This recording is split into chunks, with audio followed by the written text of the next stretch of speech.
Qué placer estar aquí con vosotros otra vez, de nuevo.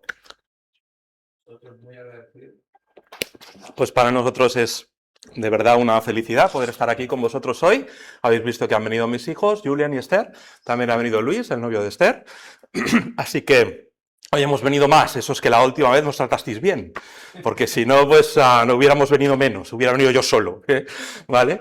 Pero no. Como nos tratasteis tan bien, pues entonces hemos hablado bien de vosotros. Y entonces hoy han venido pues también mis hijos y Luis también ha venido.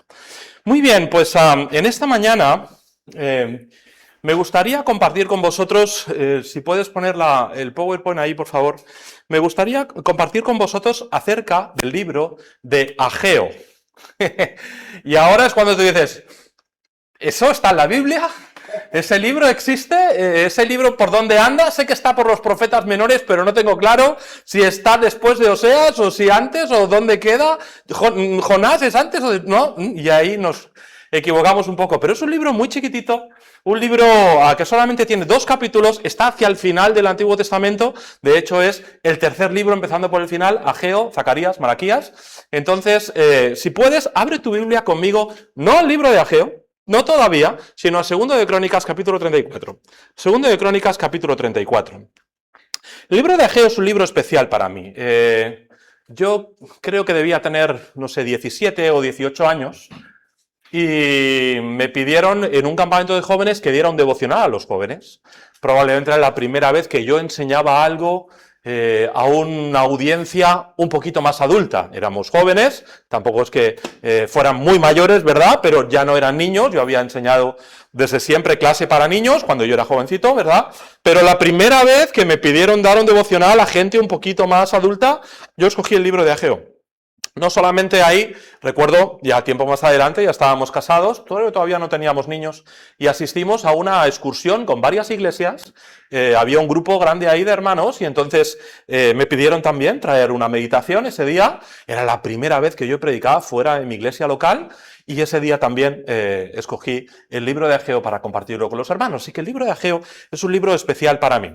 Pero antes de entrar en el libro de Ageo, vamos a ir un poco al contexto histórico del libro, para que lo entendamos un poco mejor. Acabo de decir Ageo, y seguramente para muchos de vosotros dices, oye, no sé ni de qué me estás hablando, ¿verdad? Pues para que lo entendamos un poco mejor, y esto sé que a veces se puede hacer tal vez un poco pesado, pero a la vez creo que es necesario, pero creo que será bueno que tomemos un poco, vamos a decir, los acontecimientos históricos que rodean este libro. Creo que todos podemos arrancar en Abraham, ¿verdad? Si yo te pregunto la historia del pueblo de Israel, seguramente tú puedes empezar en Abraham. El Señor escoge a Abraham, lo saca de Ur de los Caldeos, y ahí nace el pueblo de Israel. Empieza con Abraham, después viene su hijo Isaac. Isaac tiene otro hijo, 2 hijos, bueno, uno se llama Saúl, otro se llama Jacob, y Jacob tiene ¿cuántos hijos?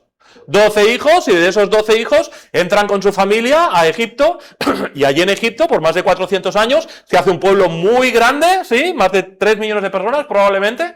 Nos dice que había 600.000 hombres de 20 años arriba, así que 600.000 hombres, 600.000 mujeres, yo pongo 3 niños por matrimonio, me salen 3 millones de personas rápidamente, y tenemos esos 3 millones de personas que salen de Egipto 400 años después con Moisés, cruzan el desierto, 40 años en el desierto, llegan a la tierra prometida, muere Moisés, empieza a liderar Josué, después que han conquistado la tierra, un tiempo después Josué muere, y viene la época de los... ¿Qué viene después de Josué en la Biblia? Jueces, y entonces viene la época de los jueces, más o menos unos 350 años, cuando acaba la época de los jueces, el último de los jueces Samuel, entonces se inicia la época de la monarquía, y tenemos 3 grandes reyes. El primero de ellos se llamaba Saúl, después viene David, y después viene su hijo Salomón, y después de Salomón el reino se divide en 2, nos quedan 2 tribus al sur, 10 tribus al norte. Vienen los asirios en el 722 a.C., se llevan a las 10 tribus del norte, entonces después de eso vienen los babilonios, 586 a.C., se llevan a las 2 tribus del sur, y ahí hasta que viene el Señor Jesús como que nos perdemos un poco. ¿Y ahora qué pasa con Israel, verdad? Vale, pues ahí es donde estamos, ¿vale? Hemos arrancado de Abraham rápidamente, y en menos de 5 minutos hemos llegado hasta el año 586 a.C., año 586, esto no sé si funciona... A ver, pues pásamelas tú, no pasa nada. No pasa nada, Marc. Si no funciona, no hay ningún problema. Yo le doy, pero no me hace mucho caso. Este versículo es muy bonito, pero no es el que yo tenía para la predicación. Nada, temas técnicos, no pasa nada. Bueno, cuando puedas me pones la primera diapositiva, no hay ningún problema, ¿vale? Me sabe mal estar así porque yo querría ver un poco la pantalla, pero bueno, está bien.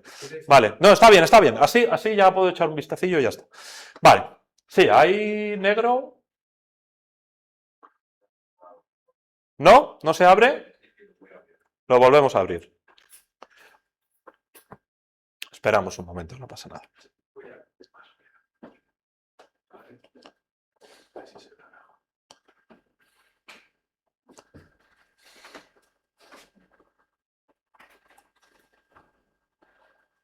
No pasa nada, estamos en 2 de Crónicas, capítulo 34. ¿Estáis con... Ah, ¿ya lo tenemos? Muy bien, fenomenal, ¿vale? Entonces, ahí es donde nos encontramos. Hemos llegado a que las 10 tribus del norte, en el 722 a.C., se han ido a Siria. Por lo tanto, han venido un montón de gente para repoblar esa zona de las 10 tribus del norte, asirios y de Babilonia y de otros lugares, y en el 586 a.C. ya es un imperio diferente, ya no son los asirios, ahora ya son los babilónicos, ha venido Nabucodonosor, después de 3 incursiones en la ciudad de Jerusalén, por fin en la última incursión ha entrado en la ciudad, ha arrasado la ciudad, se ha llevado un montón de prisioneros, ha matado un montón de gente, ha destruido el templo, ha destruido los muros. Esa es la situación en la cual nos encontramos ahora mismo. 586 a.C. con Nabucodonosor. Y vente conmigo a segundo de Crónicas, el último capítulo 36, no sé si te he dicho 34, pero capítulo 36, último capítulo de segundo de Crónicas, capítulo 36, versículo 14. Y vamos a leer desde ahí. Segundo de Crónicas 36, 14, y dice: también todos los principales sacerdotes y el pueblo aumentaron la iniquidad, siguiendo todas las abominaciones de las naciones y contaminando la casa de Jehová, la cual él había santificado en Jerusalén. Y Jehová, el Dios de sus padres, envió constantemente palabra a ellos por medio de sus mensajeros, porque él tenía misericordia de su pueblo y de su habitación, mas ellos hacían escarnio de los mensajeros de Dios y menospreciaban sus palabras, burlándose de sus profetas, hasta que subió la ira de Jehová contra su pueblo y no hubo ya remedio. Por lo cual trajo contra ellos al rey de los caldeos, es decir, Nabucodonosor, justo del que estamos hablando, que mató a espada a sus jóvenes en la casa de su santuario, sin perdonar, joven, ni doncella, anciano, ni decrépito, todo lo entregó en sus manos. Asimismo, todos los utensilios de la casa de Dios, grandes y chicos, tesoros de la casa de Jehová, y los tesoros de la casa del rey, y sus príncipes, todo lo llevó a Babilonia, y quemaron la casa de Dios, y rompieron el muro de Jerusalén, y consumieron a fuego todos sus palacios, y destruyeron todos sus objetos deseables. Podríamos seguir leyendo, pero como veis, la destrucción de Jerusalén a este punto, ¿vale? Así que nos situamos en el 586 y después de eso, entonces, pásamelo tú, Marc, que no quiero estar peleando con esto, vamos a por la siguiente diapositiva, por fin. Y después de eso, lo siguiente que ocurre, año 500... bueno, esto es para que veáis un poco, gracias, esto es para que veáis un poco el imperio babilónico, ¿vale? Más o menos, para que os hagáis una idea, ¿este soy yo? Sí, ¿estoy yo en la pantalla? No. Para que os hagáis una idea, Jerusalén está aquí, ¿vale? Y todo lo demás es el imperio babilónico. ¿Veis que es una burbujita en medio de todo el imperio babilónico? Todo eso es la zona, pásame la siguiente por encima. Todo esto es la zona, os he puesto un mapa actual, donde hoy en día se encuentra Turquía, Irán, Irak, Siria, Jordania, ¿vale? Y Jerusalén, ¡pim!, un puntito aquí. Todo lo demás era el imperio babilónico. Y entonces, después de Nabucodonosor, entonces pasa el tiempo, vamos a por la siguiente diapositiva, y entonces... después de unos años, sabéis que hay un buen salto de años, hay casi 50 años de diferencia, entonces llega Ciro, rey de Persia. Hemos empezado con los asirios, hemos seguido con Babilonia y ahora ya estamos con los persas, 3 imperios diferentes que tienen repercusión en el pueblo de Israel. Y entonces llega Ciro y Ciro da permiso a los judíos, acuérdate, los judíos ¿dónde estaban? Se los habían llevado todos a Babilonia, ¿verdad? Y entonces Ciro da permiso a los judíos para volver a su tierra.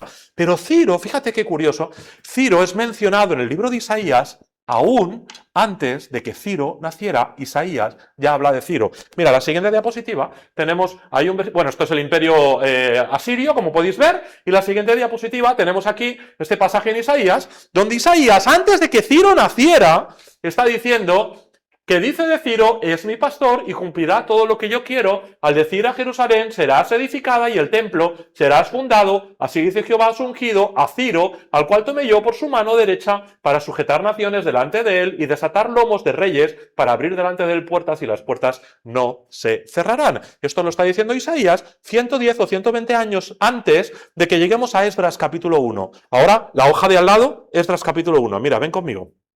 Esdras capítulo 1. Dice, en el primer año de Ciro, rey de Persia, aquí llegamos, ¿veis lo que ha pasado? Hemos cerrado segundo de Crónicas con Nabucodonosor, abrimos Esdras 50 años más tarde con Ciro. ¿Os dais cuenta? En una hoja hay 50 años de diferencia, ¿vale? Y entonces dice, en el primer año de Ciro, rey de Persia, para que se cumpliese la palabra de Jehová por boca de Jeremías, despertó Jehová el espíritu de Ciro, rey de Persia, el cual hizo pregonar de palabra y también por escrito por todo su reino, diciendo, así ha dicho Ciro, rey de Persia, Jehová, el Dios de los cielos, me ha mandado todos los reinos de la tierra y me ha mandado que le edifique casa en Jerusalén que está en Judá. Quien haya entre vosotros de su pueblo, sea Dios con él, suba a Jerusalén que está en Judá y edifique la casa a Jehová Dios de Israel, él es el Dios, la cual está en Jerusalén. Fíjate el versículo 4, y a todo el que haya quedado en cualquier lugar donde more, ayúdenle los hombres de su lugar, con plata, oro, bienes, ganados, además de ofrendas voluntarias para la casa de Dios, la cual está en Jerusalén. 50 años atrás, 52 años atrás, Nabucodonosor había destruido el templo. Hoy Ciro, profetizado por Isaías, siendo incluso incrédulo, él no es creyente, él no cree en el Dios de los judíos, él dice, Dios me ha mandado que le diga a los judíos que hay en mis reinos que vuelvan de nuevo a Jerusalén y vuelvan a edificar la casa, vuelvan a edificar el templo. Así que ahí tenemos a los judíos que vuelven, aproximadamente unos 50.000, desde todo lugar, especialmente desde Babilonia y desde otros, Susa, etcétera. Ahí tenemos a todos los judíos, aquí tenéis el camino, línea verde, ¿vale? Pero vuelven de todo este lugar de aquí, línea verde, ¿sí? Y entonces llegan a Jerusalén en un viaje de semanas o tal vez incluso de meses, ¿vale? Hasta llegar a Jerusalén, pero más o menos unos 50.000 judíos vuelven en ese momento. Además, fíjate que este edicto lo pronuncia Ciro, y Ciro en ese momento es el rey del mundo. No es una frase hecha. No hay nadie más importante en el mundo que Ciro. ¿Tú has visto su imperio en la diapositiva anterior?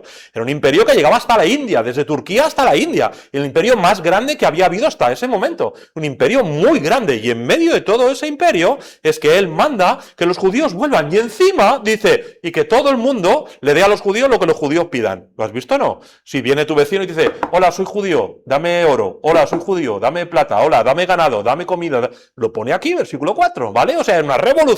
Y todos los judíos se llevan todo lo que han guardado, recaudado para volver a construir el templo, y entonces vuelven hasta Jerusalén y llegan a Jerusalén más o menos en el año 537 a.C. Vamos a por la siguiente diapositiva. Más o menos 537 a.C. Llegan, entonces se ponen a construir. Estás en el libro de Esdras, no lo vamos a leer, pero gira la hoja y capítulo 3, gira la hoja, capítulo 3. El título de tu Biblia debe ser la edificación del altar o la edificación, los cimientos del templo, alguna cosa así, ¿verdad? Cuando llegó el mes séptimo y estaban los hijos de Israel, etcétera, etcétera, entonces se ponen manos a la obra para reconstruir otra vez el templo. Debemos decir que esta expedición de 50.000 judíos que vuelven a Jerusalén tiene básicamente dos personas importantes, que son los que están al frente de la expedición. El primero es el que debería haber sido el rey, Zorobabel. Él viene de la línea de David, también llamado Sesbasar. Él viene de la línea de David y él es el que es el gobernador, no es el rey porque no hay rey, hay un emperador encima, ellos tienen que pagar impuestos, etcétera. Son digamos una nación subyugada, ¿vale? Son la Groenlandia de nuestros días, ¿vale? Pero son una nación subyugada a ellos, ¿vale? Son subyugada al imperio así persa, ¿de acuerdo? Pero tienen cierta autonomía y en medio de todos ellos hay un gobernador que es Zorobabel, es el que debería haber sido el rey si Israel fuese un país autónomo, y luego también tienen el sumo sacerdote, y el sumo sacerdote de esos días se llama Josué. Obviamente no tiene nada que ver con aquel Josué del año 1400 a.C., sucesor de Moisés, se llaman igual. Por cierto, qué curioso, que Josué quiere decir Dios salva, justo en el momento en el que salen de Persia para llegar allí y volver a establecerse, ¿verdad? Vale, hemos corrido mucho, en tal vez 10, 12, 15 minutos, hemos corrido por, no sé, hemos salido desde el 1800 a.C. con Abraham y hemos llegado hasta el año 537. Vamos a por la siguiente diapositiva. Y entonces, después de eso, muere Ciro.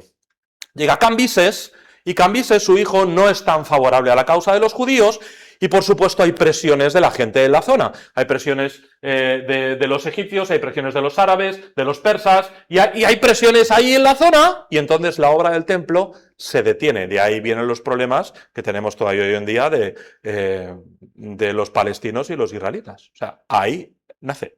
Ahí nace, porque cuando los judíos llegan de nuevo a Jerusalén, la zona no está desierta. Allí hay gente viviendo, y son gente que han traído desde Asiria, que han traído desde Babilonia, y ahí empiezan ya y nacen los conflictos, ¿vale? De ahí ya nace el conflicto que llega hasta nuestros días, ¿vale? Y entonces la obra se detiene. Han empezado a construir el templo, han hecho el altar del holocausto, han puesto los cimientos del templo, pero no siguen construyendo. Y así sigue la obra, y así sigue el tiempo, pasa el tiempo, y llegamos hasta el año 522 a.C., fíjate, han pasado 14 años desde que Cambises ha subido al trono, en todo ese tiempo no han construido nada, y hay un nuevo emperador que se llama Darío. Y entonces ahora es cuando sí que te digo, vente al libro de Ageo. Ageo es el tercer libro, empezando por el final del Antiguo Testamento. Ageo, Zacarías, Malaquías. Y ahora todo esto lo hemos hecho para poder leer con contexto el primer versículo que vamos a leer ahora. Ageo 1:1 dice así: en el año segundo del rey Darío. Estamos aquí. ¿Vale? Hemos arrancado desde Abraham para llegar aquí. En el año segundo del rey Darío, en el mes sexto, en el primer día del mes, le falta decir la hora, el libro de Ageo es el libro mejor datado de la Biblia, con más detalle. Tú sabes exactamente cuándo Ageo predicó cada una de sus predicaciones, le falta decir, eran las 11:30 de la mañana, o sea, no le falta decir nada más. Vino palabra de Jehová por medio del profeta Ageo a Zorobabel, hijo de Salatiel, gobernador de Judá, y a Josué, hijo de Josadac. ¿Os acordáis? ¿Os he dicho estos personajes? Zorobabel es el gobernador y Josué es el sumo sacerdote, ¿vale? Y entonces dice que vino palabra de Jehová por medio del profeta Ageo a Zorobabel, hijo de Salatiel, gobernador de Judá, y a Josué, hijo de Josadac, sumo sacerdote, diciendo: así ha hablado Jehová de los ejércitos, diciendo: este pueblo dice, no ha llegado aún el tiempo, y repite, el tiempo de que la casa de Jehová sea reedificada. ¿Veis que incluso Dios o el profeta Ageo, Dios en boca del profeta Ageo está siendo casi sarcástico?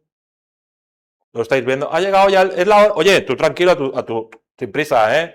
¿Sabes aquello que le pides algo a alguien y le dices, oye, ¿qué? ¿Ya? No hace falta que te estreses, ¿eh? Tranquilo, no te quiero... Y aquí Dios está siendo sarcástico de alguna forma y está diciendo...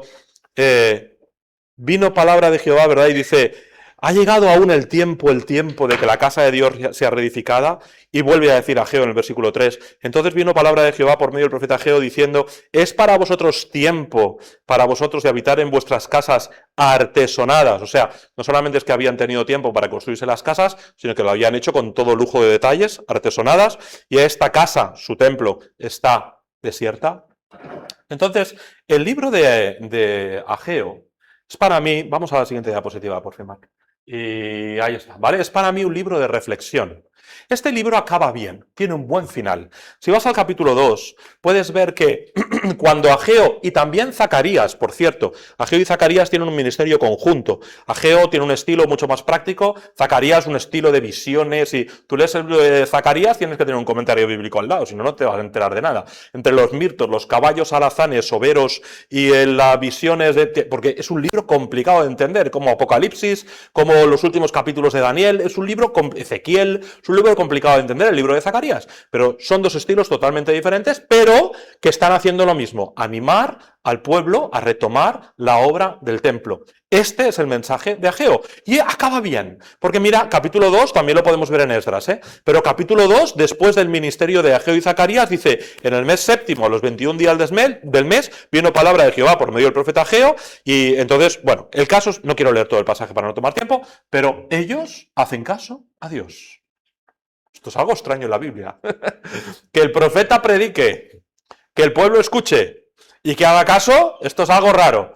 También es un poco raro en nuestros días. Que el predicador predique que la iglesia escuche y que la iglesia haga caso a la palabra de Dios no siempre es lo más habitual, ¿verdad? Entonces, aquí ocurre algo bueno, no siempre acaban así las historias bíblicas, muchas veces acaban en castigo, muchas veces acaban en violencia, pero no es así aquí, en este caso el pueblo obedece. Entonces, en el 520, ministerio de Ageo y Zacarías, como digo, ministerio conjunto, y finalmente en el 515 se ponen manos a la obra, 5 años después finalizará la reconstrucción del templo.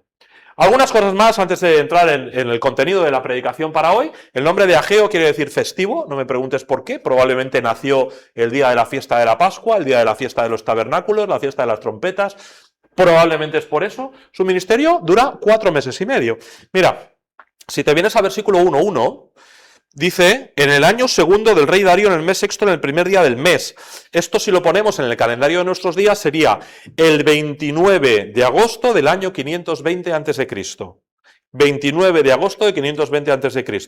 Y si te vienes a capítulo 2, versículo 20, es la última vez que se nos da una fecha en el libro de Ageo, dice, vino por segunda vez palabra de Jehová a Ageo a los 24 días del mismo mes, es decir, el 18 de diciembre del año 520. Finales de agosto, mediados de diciembre, 4 meses y medio de ministerio. Yo no sé si Ageo tuvo más ministerio aparte de esos 4 meses y medio o solamente esos 4 meses y medio, pero si solamente fueron esos 4 meses y medio, ya valió la pena, ¿eh? Está aquí en la Biblia, el pueblo se levantó, se puso a trabajar e hizo lo que Dios le mandaba. ¿De acuerdo? Entonces, a veces hay ministerios muy largos, a veces hay ministerios más cortos, pero guiados por el Señor, no importa mucho cuán largos sean, lo importante es que el Señor esté en ellos, ¿vale? Entonces, un ministerio corto, la particularidad de las fechas, como os he dicho, es el libro mejor datado de la Escritura. No hay otro libro que nos dé tanto detalle, tan concreto, de cuándo se escribió, y el nombre de Dios. El nombre de Dios aparece por todos los sitios. Mira, vete conmigo. 1:1, ya lo hemos leído. Palabra de Jehová. 1:2, así ha hablado Jehová de los ejércitos. 1:3, vino palabra de Jehová. 1:5, así ha dicho Jehová. 1:7, así ha dicho Jehová. Y también el 1:8 al final, así ha dicho Jehová. 1:12, la voz de Jehová su Dios. 2:1, vino palabra de Jehová. 2, y una vez, y otra, y otra, y otra. El nombre de Jehová, Ageo quiere dejar claro que no está hablando él, que está hablando Dios. Así es que a mí me gustaría dejar claro lo mismo en esta mañana. Si algo escuchas esta mañana, recuerda que es palabra de Dios. No es por este predicador, no es por Alfredo, ni es por Ageo. Si algo escuchas en esta mañana que toca tu corazón, palabra de Jehová, ¿vale? 1 vez, 2 veces, 3 veces, 4 veces, más de 20 veces repite palabra de Jehová, ¿vale? Y finalmente, su compañero, ya lo hemos mencionado, es Zacarías. Vamos a por la siguiente diapositiva. Zorobabel, ya hemos dicho quién era, Josué también, así que podemos pasar esto. Y como os decía, el libro de Ageo es un libro que nos llama a la reflexión.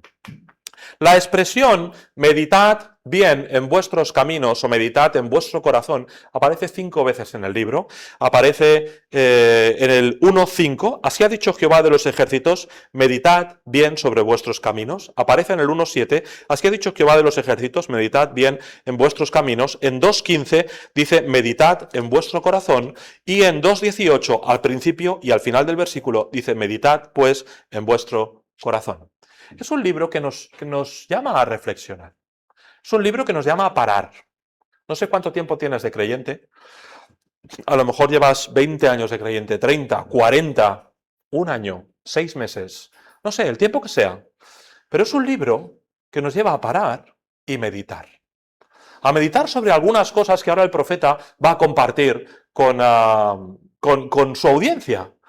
Pero nos llama a parar, a no simplemente seguir sin parar, sin pensar mucho, sino párate un momento. ¿Qué estoy haciendo como creyente? ¿Hacia dónde estoy yendo? ¿Qué es lo que estoy haciendo con mi vida? Vamos a reflexionar y vamos a tomar algunas decisiones. Entonces, la primera cosa a la cual Dios llama la atención del pueblo tiene que ver con las prioridades. Vamos a por la siguiente diapositiva. Esta es la primera predicación, el fondo se ve un poco raro. La primera cosa a la cual Dios llama la atención del pueblo es a las prioridades. Les está diciendo, fíjate, versículos 2, 3, 4, dice, este pueblo dice, ¿no ha llegado aún el tiempo en que la casa de Jehová sea reedificada? Os habéis edificado casa vosotros, la habéis hecho lo más bonita posible, habéis tenido tiempo de todo. Habéis tenido tiempo, lo pongo en palabras de nuestros días, habéis tenido tiempo de construir vuestras casas, habéis tenido tiempo de poner carreteras, habéis tenido tiempo de poner farolas y papeleras y pintar los pasos de peatones, habéis tenido tiempo de escoger un alcalde, habéis tenido, en palabras de nuestros días, habéis tenido tiempo de organizaros, habéis tenido tiempo de buscar trabajo, de labrar vuestras tierras, de criar animales, de hacer colegios, habéis tenido tiempo de todo, pero mi casa sigue desierta. ¿Y eso sabes por qué es? Les está diciendo Ageo. Porque yo no soy lo primero para ti. Una prioridad es aquello que no puedo dejar de hacer, sea mi interés o no. Realmente yo lo desee o no. Pero una prioridad es aquello que yo no puedo dejar de hacer.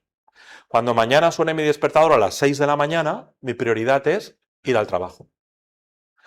¿Estoy muy motivado para levantarme mañana a las 6 de la mañana e ir al trabajo? No, no mucho. Pero es mi prioridad. Seguramente pasa lo mismo con todos vosotros, ¿no? Mañana suena el despertador, algunos tendréis que ir al trabajo, otros tendréis que ir a clase, tendréis obligaciones que cumplir, cosas que hacer. Es tu prioridad. Y a veces hay cosas que tenemos que hacer que no son necesariamente lo que nuestro corazón desea, pero que tenemos que hacerlas sí o sí. Mi interés es otra cosa distinta. El interés, y lo veremos en un rato, es aquello que hago cuando no tengo prioridades. ¿Sí? Tú ahora tienes un mes de vacaciones, no tienes que ir a trabajar, no tienes una obligación y se ve lo que es tu interés, porque tienes todo el tiempo libre del mundo y decides hacer lo que te dé la gana hacer, porque eso te interesa. Así que por un lado tenemos una prioridad, por otro lado tenemos intereses.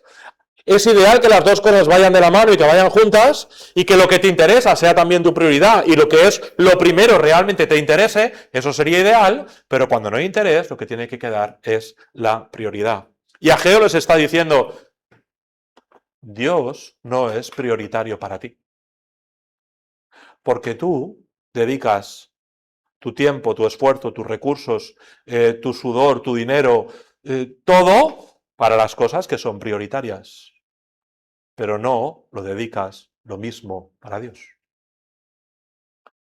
El Señor Jesús dirá, no hace falta que vayamos, pero si vamos a Mateo 10, versículo 37, dirá, amarás al Señor tu Dios con todo tu corazón, con toda tu mente, ¿verdad? Con todas tus fuerzas. Les está diciendo, Dios es lo primero. No es lo primero cualquier otra cosa que Dios te ha dado, sino que lo primero es mismamente Dios. Y cuando yo pienso en las áreas de mi vida, básicamente las resumo en estas 4 que tengo aquí detrás.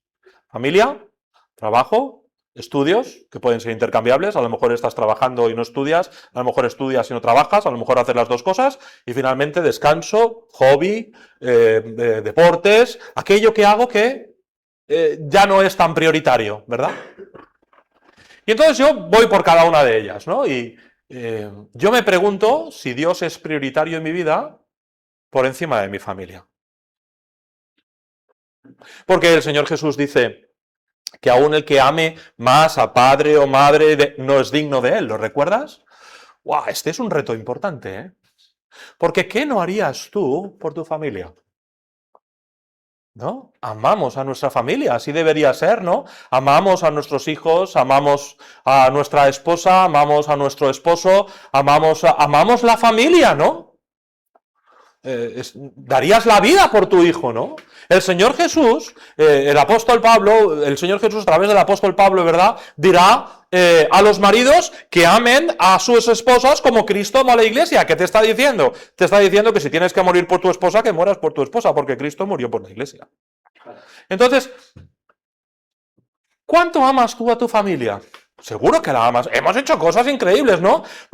¿Cuántas noches lo has pasado en urgencias ahí por uno de tus hijos a las 3 de la mañana ahí esperando, ¿no? ¿Cuántas veces no? Decía, una vez hablando con mi cuñado, que me decía él que nosotros somos los primeros fans de nuestros hijos, ¿verdad?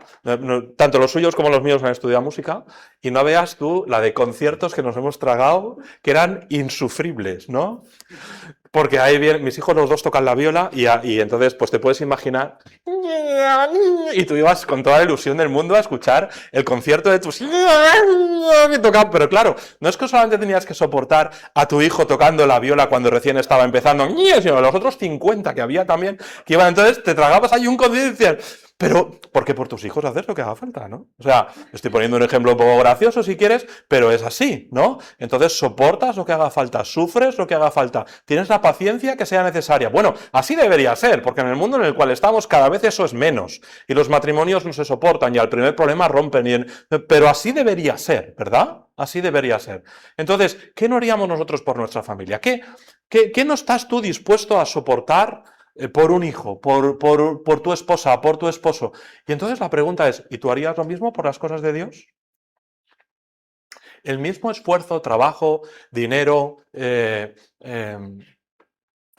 tú pones en tu familia, ¿lo pondrías también por Dios? Contesta la pregunta para ti. Pero si la respuesta es no, es que Dios no es tu prioridad. Tu familia va por delante. No somos tan diferentes de los judíos que había en Jerusalén en el año 520 a.C. En segundo lugar, pienso en mi trabajo. Gracias a Dios yo tengo un trabajo fantástico. Tengo un trabajo fenomenal, soy funcionario en una universidad desde hace 34 años, tengo el mejor trabajo del mundo. Mi mujer sabe que yo siempre digo eso, aunque no sea del todo cierto, pero casi, es el mejor trabajo del mundo. Pero ¿cuántas veces tú no has tenido que hacer horas extra que no te han pagado? ¿Cuántas veces no has tenido que soportar a un jefe insoportable o a un compañero insoportable? ¿Cuántas veces no has tenido que quedarte más tiempo y que no te van a pagar? ¿Cuántas veces no has hecho un trabajo que no te tocaba? ¿Cuántas veces has tenido un tiempo de formación para el trabajo que encima te hacen la formación fuera de horas de trabajo, pierdes horas de tu vida personal para ir, ¿no? ¿Cuántas horas no has pasado, si tienes un trabajo un poco cualificado, cuántas horas no has pasado estudiando, ¿verdad? Has tenido a lo mejor que hacer un grado universitario, después un máster y no sé qué, para poder ejercer tu trabajo, ¿sí? ¿Cuántas de esas cosas estarías dispuesto a hacer por la obra de Dios? El jefe te pide que te quedes hoy una hora más y no te la va a pagar, pero como el predicador se alargue 5 minutos. Al jefe lo soportas y te puede decir lo que sea y en el tono que quiera, pero como el otro hermano te tosa un poco, entonces ya tenemos problemas con el otro hermano, porque la paciencia la ejerzo con el jefe, pero con el hermano de la iglesia no. Y a veces estamos en el trabajo y hacemos el esfuerzo de trabajar cuando no nos toca, pero que no nos pidan venir a la iglesia a hacer algo, porque esto no es mi ministerio, yo en esto no me meto, esto que lo haga otro, ¿no? Pero en cambio el esfuerzo en el trabajo sí estoy dispuesto a hacerlo. Estoy dispuesto a levantarme, yo no sé, a la hora que te levantes para el trabajo, a las 6, a las 5, a las 7, la que sea. Madrugas, vas al trabajo, pasas no sé cuántas horas, pero claro, luego el domingo para venir a la iglesia, llegar a la hora, eso ya me cuesta mucho más. Pero hombre, si el culto es a las 11:30, ¿no me puedo levantar tranquilamente y venir y llegar a tiempo y no llegar tarde? ¿Entendéis? ¿Veis? ¿Os dais cuenta que para mí el trabajo es prioritario y como es prioritario procuro hacerlo lo mejor posible a pesar de las dificultades? Pero estoy mostrando con mis actos y nadie me ha dicho que diga lo que he dicho ahora, ¿eh? Me ha dicho, di esto porque Mireia lo necesita. No, nadie me ha dicho eso, ¿vale? Pero con mis actos estoy demostrando que Dios no es tan prioritario para mí. Que la prioridad sí está en mi trabajo, o sí está en mi familia, o los que estudiáis aplica lo mismo, ¿eh? O sea, tú mañana te levantarás, no lo sé, si tienes clase a las 8 de la mañana, pues igual te levantas a las 7 menos cuarto, y llegas a clase y te has organizado el tiempo para, antes te levantas por la mañana, llegas desayunas algo, te vas al instituto, sabes el tiempo que vas a tardar en llegar o a la universidad, el tiempo que vas a tardar en llegar hasta la universidad, no llegas tarde, llegas a clase, etcétera, tal, pero termina el día y dices, oh, es que hoy no he tenido tiempo de leer mi Biblia. Hombre, pues te levantas un poquito antes y lees tu Biblia. ¿Veis que a veces es un tema de agenda? A veces es un tema de prioridades, claramente. ¿Es Dios por delante o son mis estudios primero? Otra vez, nadie me ha dicho esto, pero pasa en todos los sitios. Hoy no voy a la iglesia, es que tengo un examen muy importante mañana, así que me quedo en casa. ¿No hemos quedado que el domingo es el día del Señor? No hemos quedado que si tú honras a Dios Él es el que da la sabiduría y la inteligencia, y Proverbios capítulo 1, que Él da sabiduría e inteligencia. ¿Tú lo crees? Si lo crees, honra a Dios. No digo que no estudies, ¿eh? Digo que estudies, pero también te estoy diciendo que cuando tú honras a Dios y le pones primero, no faltes nunca un domingo por quedarte estudiando. No es honrar a Dios. Tú haz lo que tienes que hacer, organízate, estudia, y te prometo, por experiencia propia te lo digo, que cuando llegues después al examen, el Señor va a ayudarte, te va a dar la memoria que necesitas, te va a ayudar a recordar, porque tú has honrado a Dios primero. Entonces, todo lo que he dicho del trabajo, de los estudios, casi que lo podríamos combinar y mezclar, ¿verdad? Porque aguantas al profesor insoportable, porque aguantas al compañero insoportable, pero en la iglesia no me aguantas a mí, ¿no?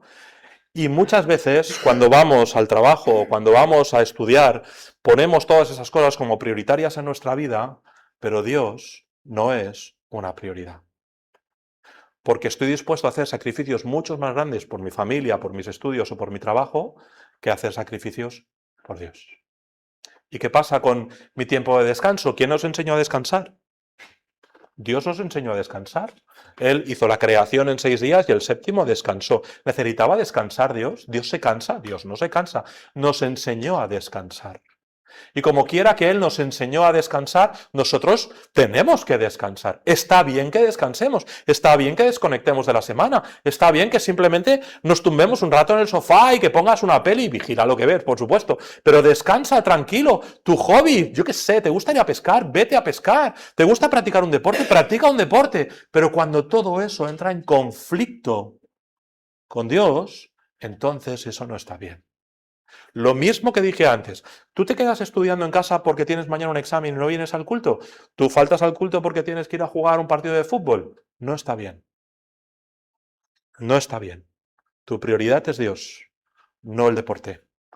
Y mientras lo digo, puedo pensar en tantos ejemplos de tantas personas que he visto a lo largo de mis años como creyente, que se apartaron de Dios porque no pusieron a Dios como una prioridad, sino porque su familia era más prioritaria, porque su trabajo era más prioritario, porque sus estudios o su deporte, su ocio era más prioritario. Entonces, la primera pregunta y la primera cosa a la cual Ageo nos llama a reflexionar, hermano, ¿es Dios tu prioridad?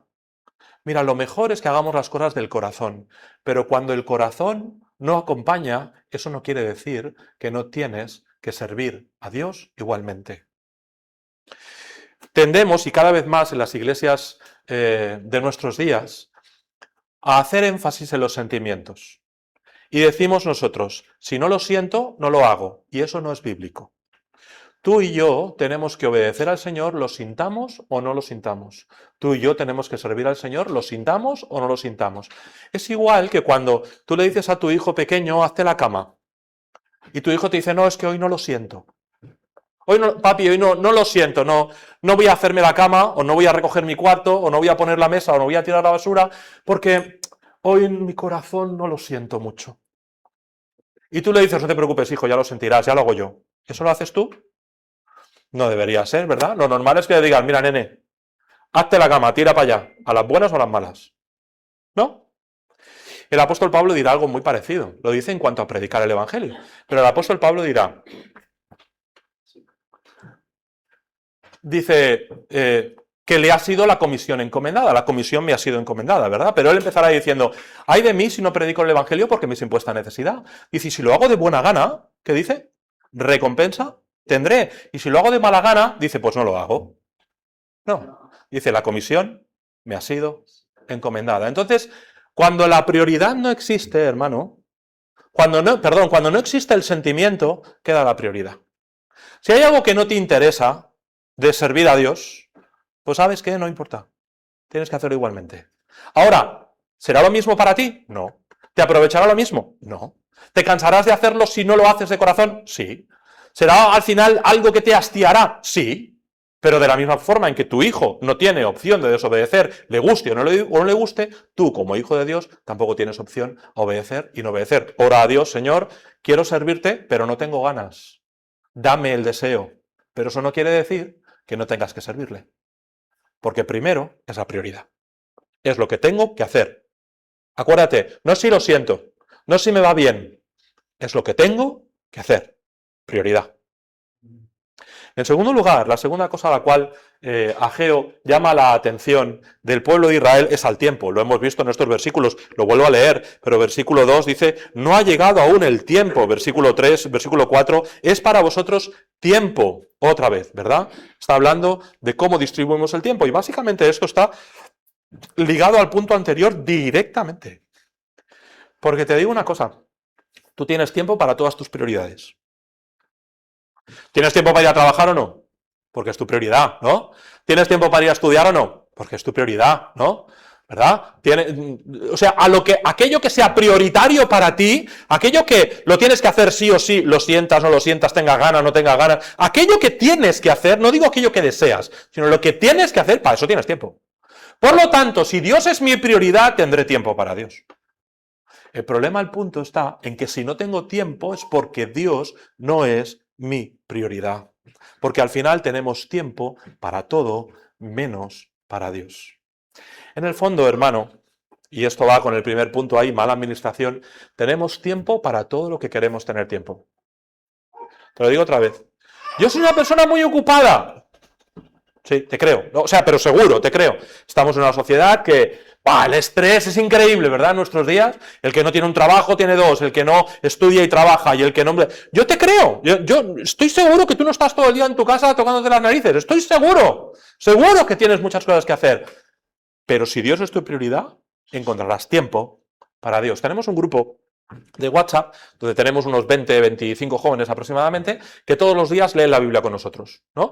Entonces, simplemente lo que yo hago por la mañana es la lectura de la Biblia en un año, les mando un pasaje, lo que toca leer para ese día, 3 capítulos, 4 capítulos de la Biblia y un pequeño devocional. Y cada día tienen que leer, y cuando leen, ponen un pulgar, ok, ya está hecho, ¿no? Y entonces hay unas normas en el grupo, si faltas tantas veces, te echo del grupo, básicamente esa es la norma, ¿vale?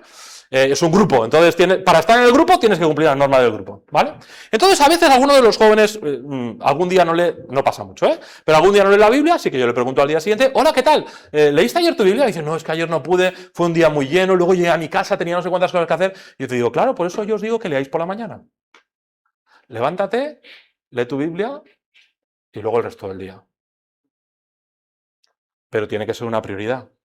Tienes que agendarlo. Tienes que mover tu agenda y poner a Dios en tu agenda. No decir, me monto mi día y durante el día, cuando tenga tiempo, ya vemos si tengo tiempo para orar, o tengo tiempo para leer, o tengo tiempo para pensar en Dios. No va así. Ponlo en tu agenda.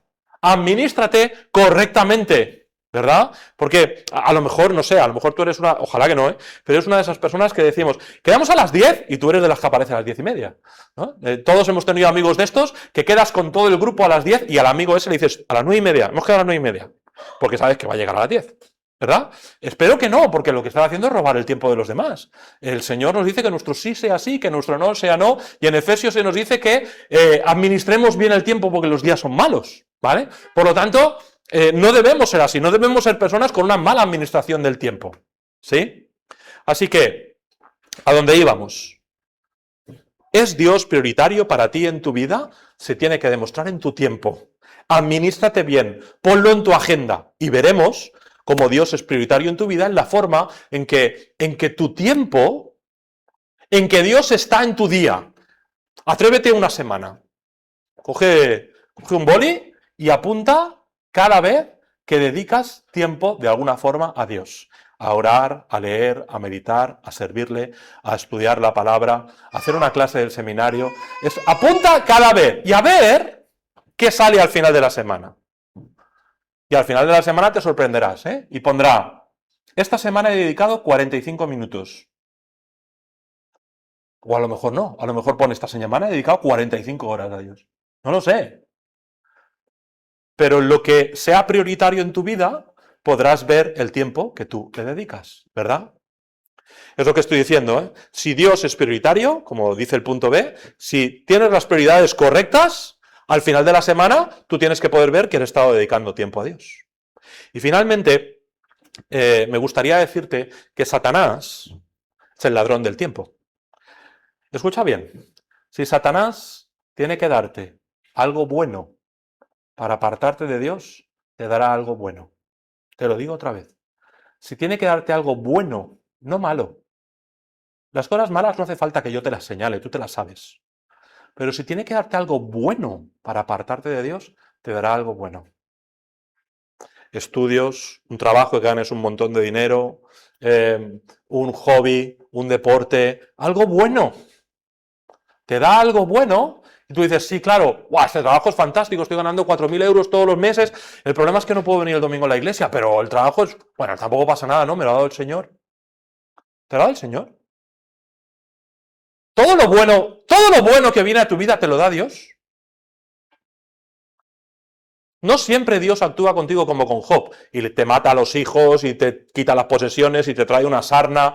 No, a veces Dios te trae cosas, Satanás te trae cosas buenas a tu vida para apartarte de Dios. Cuidado con las cosas buenas que vienen a tu vida. Vigila de dónde vienen. Y si hay una cosa buena que ha venido a tu vida, pero esa cosa buena entra en un conflicto con el servicio a Dios, con mi amor a Dios, con mi fidelidad al Señor, esa cosa buena no es buena. Porque Satanás es experto en darte cosas buenas que te apartarán de Dios. Un amigo, un novio, una novia. Cuidado. Cosas buenas que te pueden apartar de Dios. Y me gustaría, antes de ir al último punto y terminar la predicación para esta mañana, me gustaría, ahora que estamos hablando del tiempo, reflexionar un momento sobre el día del Señor, que es hoy, es domingo. Hermanos, recuerda que es el día del Señor. Estamos hablando del tiempo, no es tu día, no es para que tú lo dediques a lo que tú quieras, es el día del Señor. El Señor te dio 6 días para hacer toda obra y un día para descansar y dedicarlo a Él. Entonces, hoy termina el culto, nos quedamos a comer, te vas a casa y después de comer tú decides que vas a sacar los apuntes y vas a repasar porque mañana tienes un examen. Yo no te voy a decir nada, pero si estás en otra iglesia y esta tarde tienes culto a las 6 de la tarde, vete al culto. Porque hoy es el día del Señor. ¿Sí? No es mi día. No es para administrarlo como yo quiero. No es para hacer lo que yo quiera. Es el día del Señor. El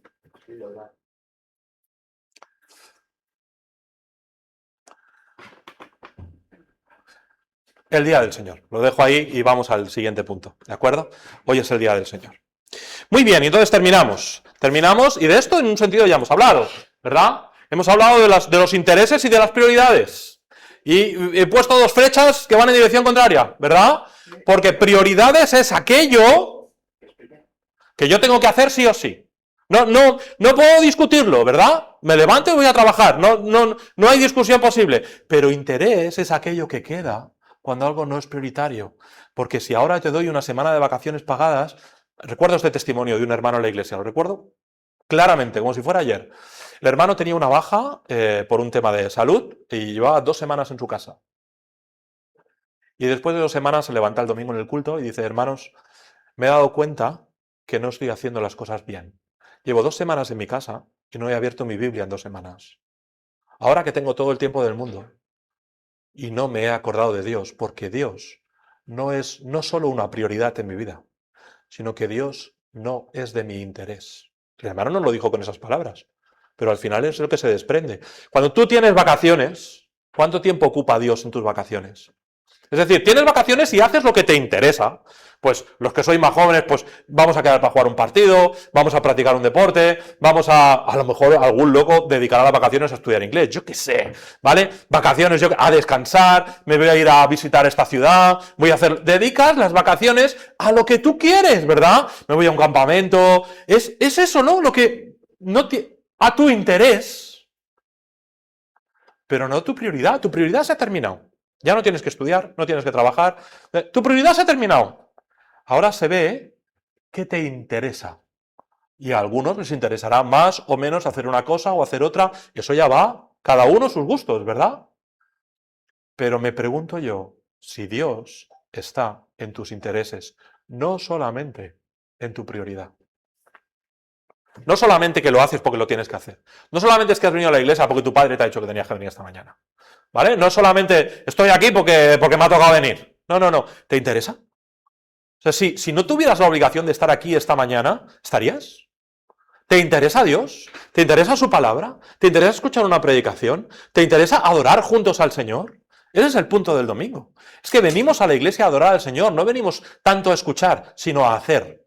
Y cuando tú decides no venir, entonces ese día no estás adorando al Señor. No vienes a la iglesia por ti, vienes por Dios. Y es por eso que no puedes decidir no venir. Pero te vuelvo a preguntar, ¿te interesa Dios? El segundo de los puntos, bueno, creo que tenemos aquí otra diapositiva, ¿verdad? Que es justo la que añadí. Ahí está. ¿Es Dios tu interés? Y la segunda dice, ¿amamos a Dios por quien es o por lo que nos da? ¿Verdad? ¿Te interesa Dios o te interesa lo que te da? ¿No? Porque somos muy rápidos para pedirle a Dios cosas, ¿no? Por la mañana, Señor, te pido, ¿no? Sacas la lista de la compra, y es como que te has ido a comprar, ¿no? Y quiero tomate, zumos, tal, la lista de la compra, ¿no? ¿Has probado a orar sin pedir? Te reto a ello, ¿eh? A ver si estás más de 2 minutos. ¿Has probado a orar sin pedir? Chicos, ¿me dejáis volver a poner este ejemplo? Es que es un ejemplo, mi mujer me dice, renueva tus ejemplos, pero es que es el que mejor se me ocurre. Cuando mis niños eran pequeños y oraban, daban gracias por los alimentos, empezaban su oración, además lo hacían los dos, y eso es culpa de su madre y mía. Y empezaban diciendo, Señor, te pido gracias, decían. Señor, te pido gracias por estos alimentos. ¿No? O sea, pasábamos tanto tiempo pidiendo que hasta cuando daban gracias pedían. Culpa nuestra por haberles enseñado mal a orar, pero te reto a que ores sin pedir. A ver si tu oración dura más de 2 minutos. A ver si eres capaz de estar durante un tiempo sin pedirle nada a Dios, solamente adorando al Señor. Porque el Señor a veces nos interesa por lo que nos da, no por quién es. Eso que pasaba con las multitudes que seguían al Señor Jesús, ¿no? Tienen hambre, ¿qué queremos? Comida, ¿no? ¿Qué queremos? Ver un milagro, ¿qué queremos? Que nos sane, pero el Señor no les interesaba lo que el Señor les daba. A veces llegas a casa, ¿no? Después de un día de trabajo, otro ejemplo, chicos, muy manido para vosotros, ¿no? Llegas a casa y salta uno de tus hijos y dice, papá, qué bien que estés en casa, ¿no? ¿Me ayudas con los deberes? A ver, ¿tú te alegras de verme o te alegras que he llegado para que te ayude? Claro, ese es el punto, me gusta. A mí, es lo que hacemos los padres ayudamos, cuidamos, vigilamos, suplimos las necesidades de nuestros hijos, está bien, está bien. Pero hay un punto en el cual también te gustaría que te quieran, y no digo que no sea así por parte de mis hijos, pero también te gustaría que te quieran por quien eres, no por lo que das.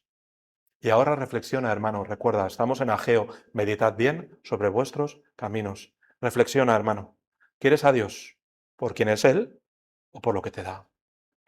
Termino. Dice el último de los puntos para esta mañana, dime cuánto te esfuerzas y te diré cuánto te interesa. No hace falta comentar mucho en cuanto a esto, ¿verdad? ¿Cuánto nos esforzamos nosotros por las cosas de Dios?